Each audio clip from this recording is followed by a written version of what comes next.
Salut les fucking viewers! Si comme moi tu rêves d'embrasser le métier de pirate et de marcher sur leurs traces, de découvrir leur univers, alors suis-moi, car au cours de cette vidéo, tu entreras dans le monde de la piraterie. Découvrons ensemble leurs histoires, leurs légendes, leurs vies, leurs trésors aussi. Partons à l'aventure sur les mers de la curiosité et du savoir. Dans cette vidéo, tu sauras tout sur les pirates. On les appelle aussi boucaniers, flibustiers, frères de la côte.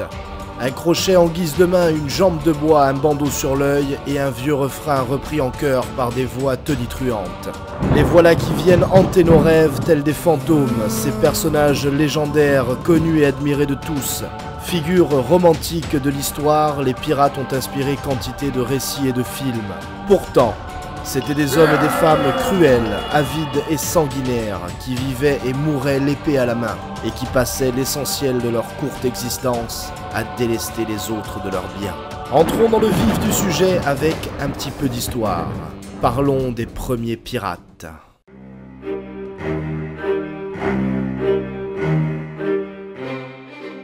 Ils existent depuis que les hommes utilisent les océans. Dans les temps anciens, les voyages terrestres étaient épuisants et dangereux. La navigation avait l'avantage de les rendre plus rapides. Sans compas pour se repérer, les navires marchands étaient contraints de longer les côtes, ce qui en faisait des proies faciles. Les premiers actes de piraterie semblent remonter au 7e siècle avant Jésus-Christ en Méditerranée sur la mer Égée. À cette époque, le roi assyrien Sennachérib tenta de se débarrasser d'un groupe de pirates dans le détroit d'Ormuz, à l'entrée du golfe Persique. Plus tard, au 3e siècle avant Jésus-Christ, on retrouve la trace d'un pirate grec qui capturait des femmes et des jeunes filles afin d'exiger ensuite une rançon. Le fléau pirate touchait tous les peuples. Et tandis que la civilisation européenne profitait des périodes de paix pour se développer, la piraterie empirait. À partir du 8e siècle, les pirates vikings se mirent à effectuer des raids fréquents sur les riches côtes britanniques, semant terreur et dévastation partout où ils passaient. Les rois anglo-saxons eurent beau payer de lourdes taxes pour tenir à distance les maraudeurs vikings, les attaques continuèrent. Après la conquête de la Grande-Bretagne par les Normands, l'effroyable Eustace le Moine terrorisa la Manche jusqu'à ce qu'il soit finalement capturé et décapité en 1217.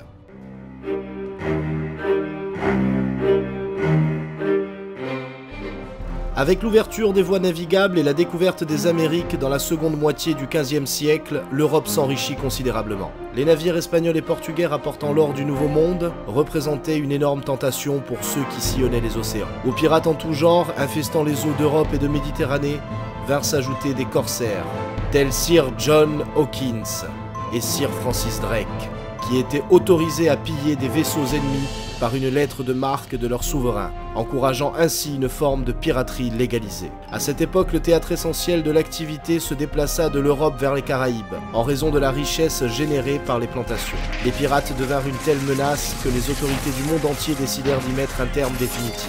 Quelques-uns des plus grands noms de la piraterie ont vécu à cette période: Henry Morgan, Edward Teach, alias Barbe Noire, et Henri Avery. Mais les pirates ne se limitaient pas à l'Europe ou aux Amériques. Le long de la côte nord-africaine, les pirates barbaresques, au service de la Turquie, attaquaient les vaisseaux non musulmans, tandis qu'en mer de Chine, les flottes de pirates, attirées par les riches commerçants portugais, les pillaient de Shanghai à Singapour, et même du Vietnam au Japon.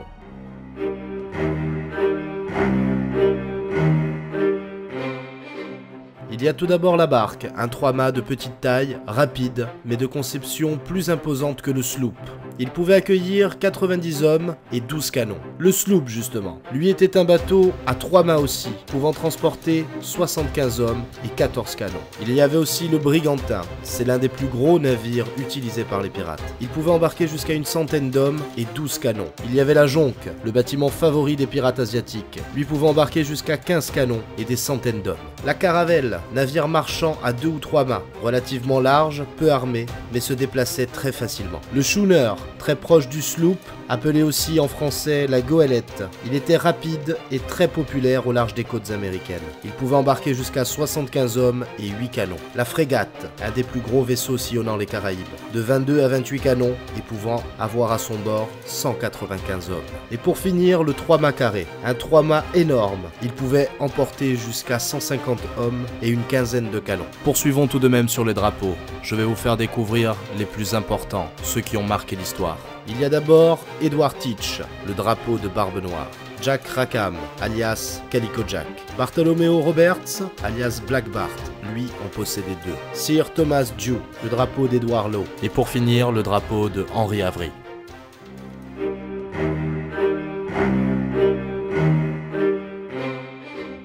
Sous ces fameux étendards, il y avait une vie à bord. Parlons un petit peu des grades au niveau des équipages. Tout d'abord le capitaine. Les pirates votaient pour élire un chef parmi eux. Il y avait aussi le quartier-maître, qui après le capitaine était responsable de tout sur le navire. Il y avait le maître d'équipage, responsable de la vie à bord. Le charpentier, c'est lui qui gardait le bateau à flot. Il y avait aussi un chef canonnier et ses canonniers, un médecin ou un chirurgien, le voilier au cordage et au voile, le cuisinier appelé coq, les matelots, artilleurs et mousses.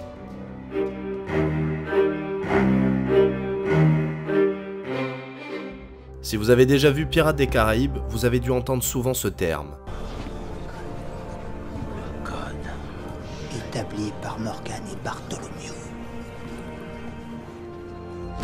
Le code des pirates est en fait appelé réellement le contrat de chasse-partie. La plupart des pirates avaient des règles de conduite strictes, des articles écrits, comme ceux de Bartholomew Roberts. En principe, ce code, appelé chasse-partie, était signé par tous les membres d'équipage et prévoyait la répartition du butin après une attaque. Les punitions auxquelles on devait s'attendre si une des règles était enfreinte étaient lourdes, et il y avait de plus grosses compensations pour les blessés qui étaient devenus invalides.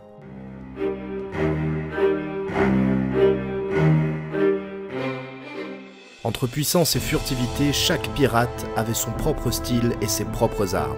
Il y avait l'épissoir, semblable à un plic à glace, ils s'en servaient pour transpercer les ennemis ou même les assommer. Ils avaient aussi un tromblon, à mi-chemin entre le pistolet et le fusil. Tout bon pirate qui se respecte possédait un mousquet, en clair l'ancêtre du fusil. Les pirates modernes possédaient des grenades, l'éternel sabre, l'arme favorite de tous les pirates, l'arme des hommes d'honneur. Les pistolets étaient beaucoup utilisés, certains préféraient la hache, d'autres les coutelas, sorte de petites épées. Et pour finir, tout bon pirate qui se respecte possédait un poignard.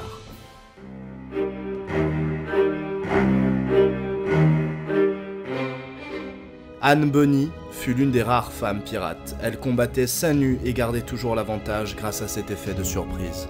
Barbe Noire utilisait de l'encens et de la mèche pour créer cette coiffure qui terrifiait ses adversaires. Certains pirates enterraient leur butin avec un cadavre. L'odeur pestilentielle qui en émanait empêchait tout curieux de s'en approcher. Des anecdotes, il y en a bien d'autres. Mais cette vidéo se termine. J'espère qu'elle vous aura plu. Maintenant vous en savez un peu plus sur les pirates. Je vous dis à bientôt pour d'autres fucking vidéos.